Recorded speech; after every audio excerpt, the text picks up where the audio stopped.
Welcome to Chicago Property Services. My name is Salvatore, and today's video is on how to winterize your community association. So let's go ahead and get started.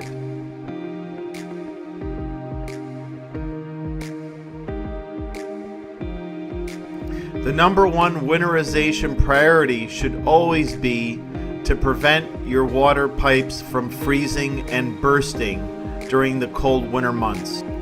Once the water pipes freeze, they oftentimes burst, and this ends up causing considerable damage throughout the association. In the event of a water pipe break, the association board members should know where the water shutoff valves are located. If your association has in-unit furnaces, make sure the homeowners keep the thermostat set at a minimum of 55 degrees. On extremely cold days and evenings, open up the cabinet doors under your kitchen sink and bathroom vanities so that the warm air will help keep your pipes from freezing. For those extremely cold winter days and nights, keep your cold water fixtures in your kitchen and bathroom running to a trickle to prevent pipes from freezing and bursting throughout your association. If your association has outdoor water spigots, make sure you turn off the water supply to them by locating the water shutoffs and turning them off. You may also consider adding a second layer of protection by adding covers over the water spigots. Are you a homeowner renting out your condo unit? Make sure you educate your tenants on all these winterization techniques. Does your association have heating systems such as steam boilers or hot water boilers for the entire community? If so, make sure your heating system is checked by a qualified HVAC company just before the heating season or right after the system is turned on. It's also recommended that the same HVAC company perform in-unit radiator inspections. If your association has common area furnaces or in-unit furnaces, make sure the filters are replaced every 3 months.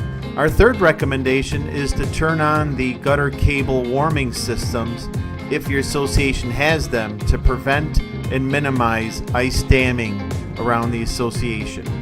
If your association does not have the gutter cable systems, we highly recommend you invest in them, especially if ice damming is a problem. The on-off switches are typically located near the other association electrical panels, whether it be in the basement or other common area locations. The gutter cables are typically installed along the horizontal sections of the gutters and in the vertical sections of the downspouts. Are you prepared for old man winter? Our next recommendation is to make sure your association is prepared for the unpredictable Chicago snow season.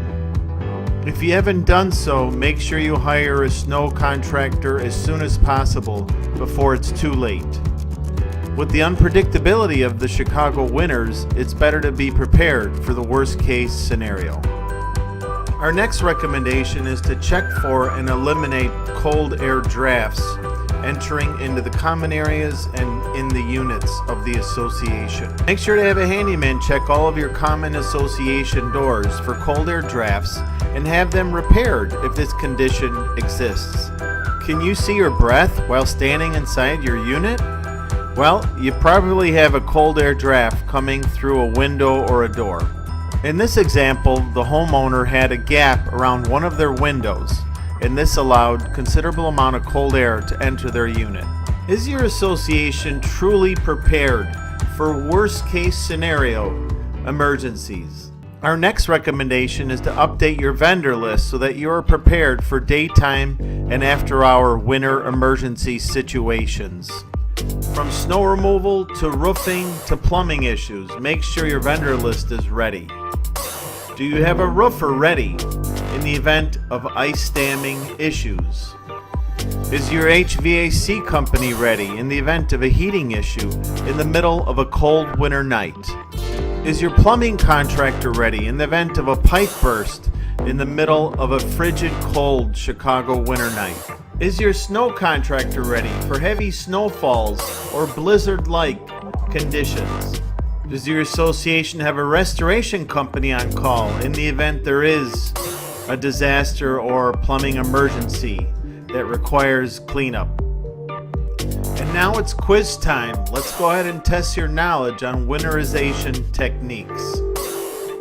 Question number 1. When should you winterize your association? At a board meeting, during fall colors when a treasurer says so, or at the end of October, beginning of November? And the answer is D. You should start winterizing at the end of October or beginning of November. Next question. Why do you turn off the water to the outdoor water spigots? Because you don't water flowers in the winter to prevent pipe bursts, prevent costly remediation. It's part of winterization techniques. And the answer is all are correct.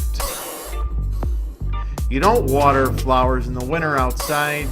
You prevent pipe bursts, prevent costly remediation, and it's part of association winterization techniques. Next question. When do you hire a snow contractor? In January after first heavy snowfall, during the summer, early fall, only if homeowners won't volunteer or if the budget provides funding for it. The answer is C and E. You should hire a snow vendor in summer or early fall and if the budget includes it. Next question. What are the most important winterization techniques? Prevent ice damming, hiring a snow vendor, prevent frozen pipes, servicing heating systems, or updating your vendor list? And the answer is all the above.